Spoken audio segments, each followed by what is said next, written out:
Hello students. आज का हमारा टॉपिक है गवर्नमेंट सिक्योरिटीज़। आज हम पढ़ेंगे कि गवर्नमेंट सिक्योरिटीज़ क्या होती हैं और कितने प्रकार की होती हैं। What are the government securities? These are debt instruments issued by government to borrow money. ये एक डेट इंस्ट्रूमेंट्स होते हैं जो गवर्नमेंट इशू करती है मनी को बोरो करने के लिए। According to the Reserve Bank of India, government securities as tradable instruments are issued by the state government or the central government. These carry a minimum risk of default and are called risk-free gilt-edge instrument. Reserve bank के accordingly जो government securities हैं उनको state government भी issue कर सकती है और central government भी इशू कर सकती है। These carry a minimum risk of default, मतलब इन जो सिक्योरिटीज़ में क्या होता है कि डिफ़ॉल्ट का होने का जो रिस्क होता है वो मिनिमम होता है और इनको गिल्ट एज इंस्ट्रूमेंट्स भी हम बोलते हैं। ठीक है।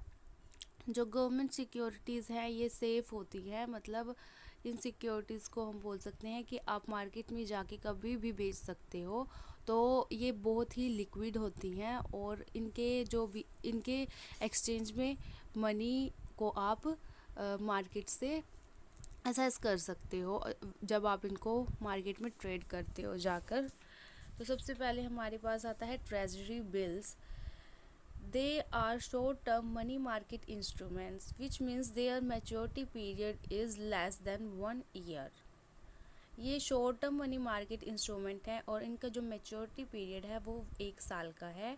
1 साल के अंदर ही आप इनको ये इशू करा वो ये मेच्योर हो जाते हैं और आप इनकी ट्रेडिंग कर सकते हैं। These bills are currently issued with 3 different maturity periods: 91 days, 182 days and 364 days. कि आप के पास ये 3 डिफरेंट टाइप के पीरियड्स हैं, 91 डेज़, 182 डेज़ एंड 364 डेज़। कि आप ज़्यादा से ज़्यादा 364 डेज़ और कम से कम 91 डेज़ के अंदर ये मेच्योर हो जाती हैं। नेक्स्ट हमारे पास आता है कैश मैनेजमेंट बिल्स, जिसको हम CMBs भी बोलते हैं। CMBs are also zero coupon securities and are very similar to treasury bills. However, the maturity period is the one major point of difference between the two types of government securities. Cash management bills are issued for maturity period less than 91 days, making them an ultra short term investment option. CMBs are the strategically used by the government of India to meet any temporary cash flow requirement. ये zero coupon securities भी हम इनको बोलते हैं क्योंकि in securities के ऊपर कोई भी इंटरेस्ट नहीं दिया जाता और इनको ultra short term investment option भी बोला जाता है क्योंकि 91 डेज़ से भी पहले ही मैच्योर हो जाती हैं और इनसे भी 91 डेज़ से पहले का टाइम इनको दिया जाता है। तो इसलिए इनके ऊपर ना तो कोई इंटरेस्ट दिया जाता है और इनको ज़ीरो कूपन सिक्योरिटीज़ भी कहा जाता है। ठीक है।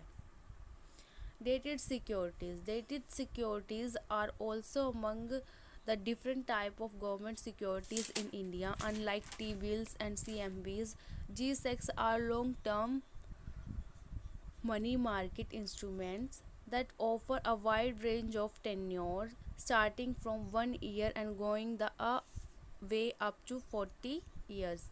मतलब ये जो डेटेड सिक्योरिटीज़ हैं इनके ऊपर इनकी डेट मेंशन होती है और इनका जो स्टार्टिंग होती है इनकी वो 5 साल से होती है और ज़्यादा से ज़्यादा 40 ईयर्स के लिए आप इनको ख़रीद सकते हो। तो इनको हम बोलते हैं डेटेड सिक्योरिटी। इसको भी गवर्नमेंट ही इशू करती हैं। नेक्स्ट आता है zero coupon bonds. These bonds are issued at discount to face value and redeem at par. On January 19th, 1994, zero coupon bonds were issued. The tenure is fixed for the securities. The security do not carry any interest rate of coupon. At last, the security is redeemed at the face on its maturity date.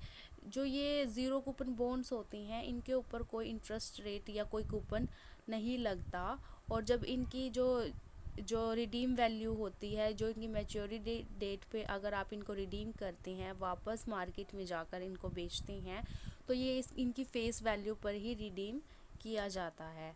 और ये जो introduce हुए थे India के अंदर, वो 19 जनवरी 1994 को introduce किया गया था। जो इनको डिस्काउंट पे ही, इनको किसी डिस्काउंट पे ही इशू किया जाता है। ठीक है। नेक्स्ट हमारे पास आता है features of government securities in India. The liquidity is excellent as an investor can easily sell securities in the secondary market. इनकी जो लिक्विडिटी होती है वो बहुत अच्छी रहती है, क्योंकि कोई इन्वेस्टर अगर इनको ख़रीदता है तो वो कुछ दिन के बाद अगर मार्केट में जाकर इनको बेचना चाहता है या रिडीम करना चाहता है तो वो इजीली कर सकता है। तो जो ये हाई लिक्विडिटी इंस्ट्रूमेंट भी इन्हें कहा जाता है। देयर इज़ नो TDS, इनके ऊपर कोई TDS भी नहीं करता, कोई टैक्स नहीं देना पड़ता गवर्नमेंट को। The security are issue at the face value and held in the demat form. और जो सिक्योरिटी इश्यूज़ होती हैं उनको फेस वैल्यू पे ही इशू किया जाता है और ये डीमेट फॉर्म में होती हैं।